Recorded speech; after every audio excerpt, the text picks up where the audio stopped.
So I've been playing Final Fantasy VI again on stream. I've been playing through the entire thing, and I've been having a blast. This is, sad to say, probably one of the best games I've played this year.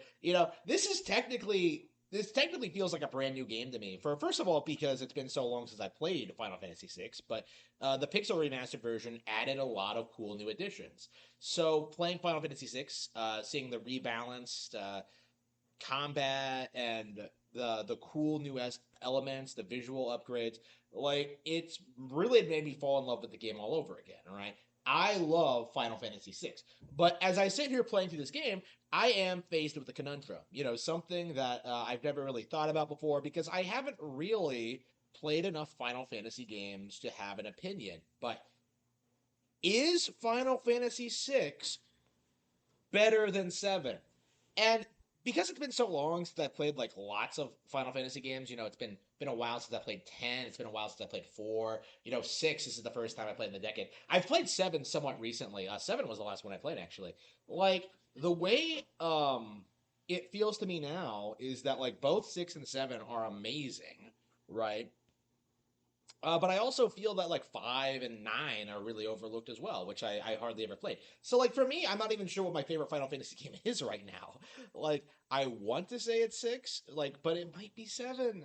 Like in a way, it's weird. I think 6 has a way better actual gameplay. I love the Magicite system. I love like the characters and all their unique abilities. I love like how fast paced it is. Like I love the areas, the plots, the theme.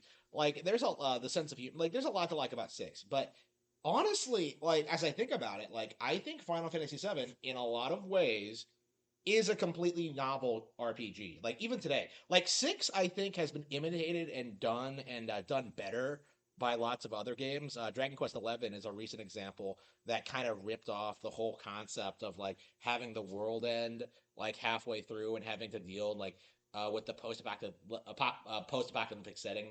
That's not near. It wasn't handled nearly as well in that. For a lot of reasons, I have a lot of issues with how Dragon Quest XI did that. But like like you have similar concepts reused in other games and refined, right? With 7, I think its unique blend of psychological horror, of subverting JRPG tropes, of having extremely complex and likable characters, right? With a really deep, involved character dynamics, and having some really good lore that's explained in game if you do the deep dive into discovering it, right? There were legit debates when Final Fantasy VII first came out that like who Sephiroth's father was and who Vincent was, and like some of the deep lore stuff, like and in Final Fantasy VII, a lot of that has answers, right? 6 is kind of weird because like there are answers to certain things in 6, but there are a lot of things that are just kind of dropped, right? There are some characters like in the World of Balance that are just completely gone by the World of Ruin, right? The implication is that they just died somehow, but you don't really see them. So like anything could have happened. Like there had to have been some kind of storyline. Like again, it's so 6 in a lot of ways paved the way for 7, right? Like the romance, the characters. Like it's interesting in this regard how many like elements from 6 seem to have carried over from 7. Like playing this game again and like going through the opera scene, I realized that like the opera song, right? The song that Celis sings, da da da, like the first three notes are the same as Eris's theme from Final Fantasy VII, which I found very interesting. Terrace and Eris, right? Like Terra and Eris, right? Like you have like similar naming conventions, right? The whole like idea of it's interesting kind of seeing like how different the games are but have really weird overlapping elements, right? And again, this is what Final Fantasy this is when Final Fantasy really, really came into its own, I think, was when it started having these really cool, far out, like really engaging, unique fantasy settings. Like 6, 7, 9, and 10 all did this, not 8. And all of them just really, really killed it when it came to like having creative. creative setups with their own unique characters and power systems and just character arcs, and all of them are just really really good. Again, emphasizing again, not eight.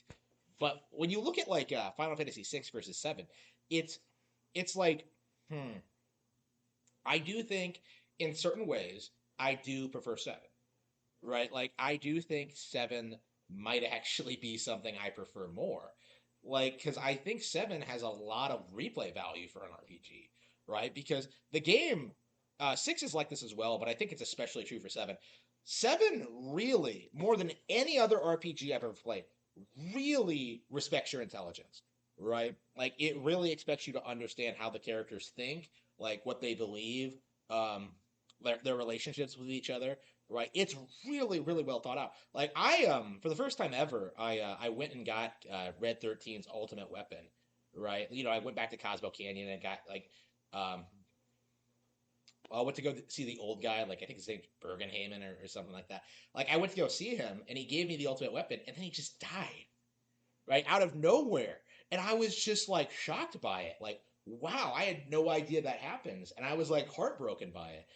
Like the game just does such a great job just setting up these random characters and really delivering on them in really compelling, interesting ways. Right, like there's a lot of missable content in Final Fantasy VII. Yuffie and Vincent are characters that you could easily skip out on, right? And then you have like the deep lore involving both of them. Yuffie has her own Wu Tai side quest, and you also have uh, you also have Vincent and like his relationship with Sephiroth. Like he is a very important deep lore character. And then you have like weird situations like Zack, which are not fleshed are not fleshed out at all. Like the never ending debate over Terrace, Tifa and Eris, like who really love Cloud. Like there is an answer, but a lot of people would argue about it. So for me, it's I do think seven is better. It's interesting to say that. Considering I'm having such a blast with six, but like seven is the one I think that stuck with me more on like a first playthrough. Like every time I play it, I'm like blown away by like the OST, like the really cool artwork, like the general structure, like the characters, like the ending, the cinematics are still cool. Like everything about Final Fantasy VII is great, except maybe like the core gameplay.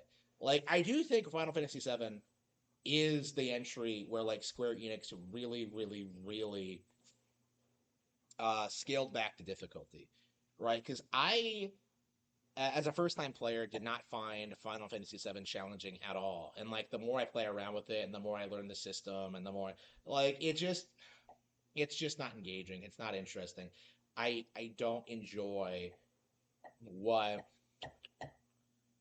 Final Fantasy VII's combat much, right? The bosses aren't as interesting as a lot of the things in six, right? Like again, it's such a shame because like I think six is the better game, but seven has like the plot and world that I'm way more invested in.